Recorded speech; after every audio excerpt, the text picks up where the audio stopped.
Good morning class. आज हम class 9th का chapter 11 work and energy start कर रहे हैं। तो इस चैप्टर में बेसिकली हमें दो चीज़ों के बारे में पढ़ना है, one is work and the second one is energy. तो वर्क क्या होता है?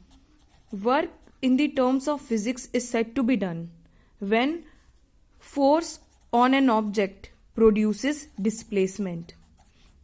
मतलब अगर आप किसी ऑब्जेक्ट के ऊपर फोर्स लगा रहे हो, ये आपने किसी ऑब्जेक्ट के ऊपर फोर्स लगाया और फोर्स लगाने की वजह से अगर इस ऑब्जेक्ट के अंदर कोई डिस्प्लेसमेंट आई, मींस इसने कोई डिस्टेंस कवर किया, तब हम कहेंगे कि आपने कोई वर्क डन किया है। बट अदरवाइज अगर मान लो आप एक वॉल है, ये एक वॉल है, इसको आप धक्का मारे जा रहे हो, आप 1 घंटे तक इस पे धक्का मारते रहो, लेकिन अगर इस वॉल के ऊपर कोई भी डिस्प्लेसमेंट नहीं आई, कोई भी डिस्प्लेसमेंट इस वॉल पे नहीं आती, तो हम वर्क डन क्या कहेंगे? इसमें 0 कहेंगे।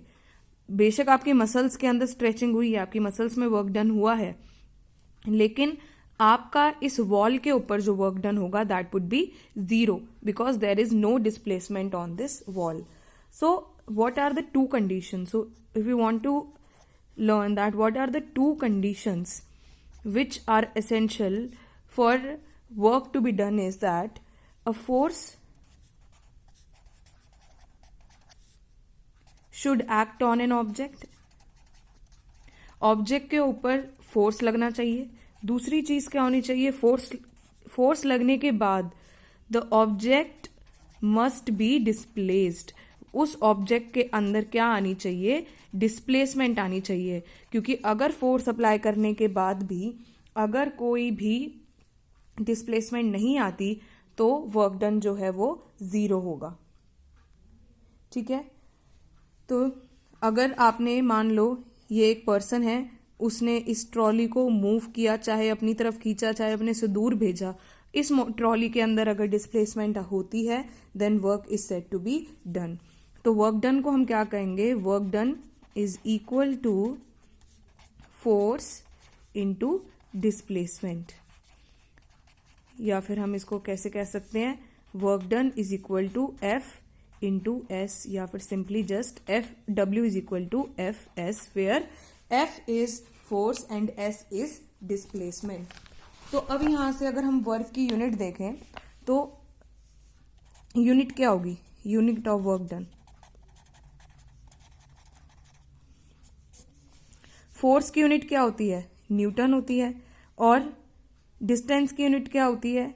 ऐसा यूनिट मीटर होती है। तो वर्क डन की जो यूनिट है वो क्या हो गई? न्यूटन मीटर हो गई। और हम 1 न्यूटन मीटर को 1 जूल भी कहते हैं। Means either you can use the unit newton metre for the work done, और you can also use the unit joule for the work done. तो वर्क डन जो है वो एक स्केलर क्वांटिटी है, इसकी खाली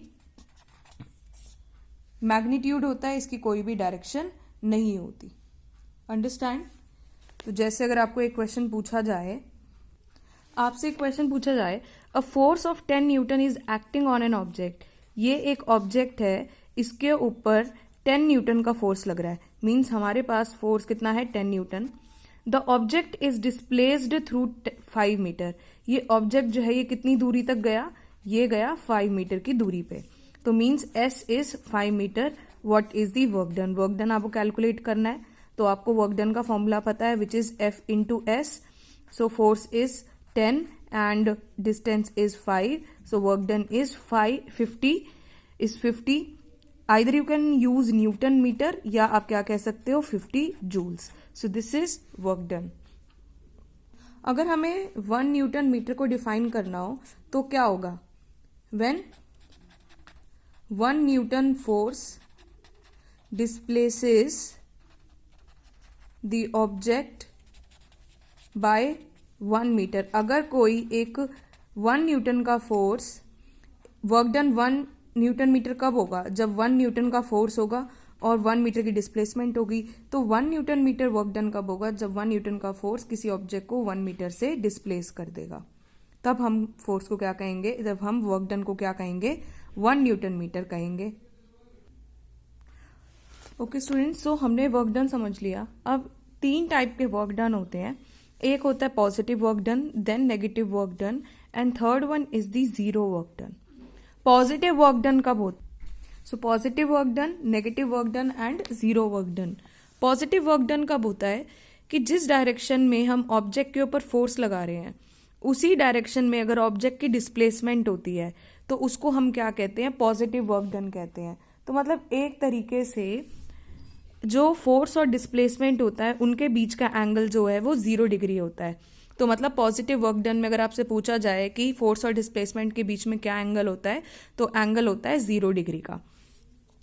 जैसे कि अगर मान लो ये एक बॉय है, ये अपनी तरफ इस कार्ट को पुल कर रहा है, तो इस डायरेक्शन में ही बॉय ने फोर्स लगाया कार्ट के ऊपर और इसी डायरेक्शन के अंदर इस कार्ट में डिस्प्लेसमेंट हुई. तो फोर्स और डिस्प्लेसमेंट के बीच में जो एंगल है वो 0 डिग्री का हो गया. इस केस में हम इसको क्या कहते हैं? वर्क डन को पॉजिटिव वर्क डन कहते हैं. और एक तरीके से पॉजिटिव वर्क डन में जो ऑब्जेक्ट होती है उसकी जो स्पीड होती है वो इंक्रीज होती है. Now is the negative work done. Negative work done कब होता है? जब फोर्स और डिस्प्लेसमेंट के बीच में 180 डिग्री का एंगल हो, मतलब फोर्स और डिस्प्लेसमेंट दोनों अपोजिट डायरेक्शन में हो रही हो. मान लो कि जैसे ये एक बॉल है, आपने बॉल को इस साइड पे किक किया तो मतलब फोर्स आपने इस डायरेक्शन पे दिया, लेकिन जो इधर फ्रिक्शनल फोर्स लग रहा है, मींस आपने बॉल को इस साइड किक किया तो आपने इस साइड फोर्स दिया और बॉल में डिस्प्लेसमेंट इस साइड पे हो गई. लेकिन अगर हम इसको फ्रिक्शनल फोर्स के रिस्पेक्ट में देखें तो फ्रिक्शनल फोर्स जो है वो इस डायरेक्शन में लग रहा है. तो ऑब्जेक्ट के ऊपर फ्रिक्शनल फोर्स जो है वो नेगेटिवली वर्क करता है.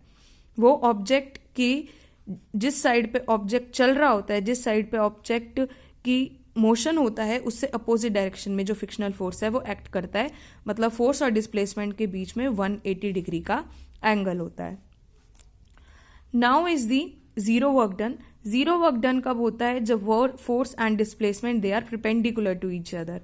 फोर्स और डिस्प्लेसमेंट के बीच में अगर 90 डिग्री का एंगल हो then the work done is zero. ठीक है, जैसे कि अगर ये एक पर्सन है, उसके सर पे ये एक सामान रखा हुआ है. अब ये पर्सन चल इधर रहा है, लेकिन इसका फोर्स, इस सामान का फोर्स जो है वो नीचे लग रहा है, मतलब फोर्स इधर है, डिस्प्लेसमेंट इधर, तो 90 डिग्री का एंगल बन गया.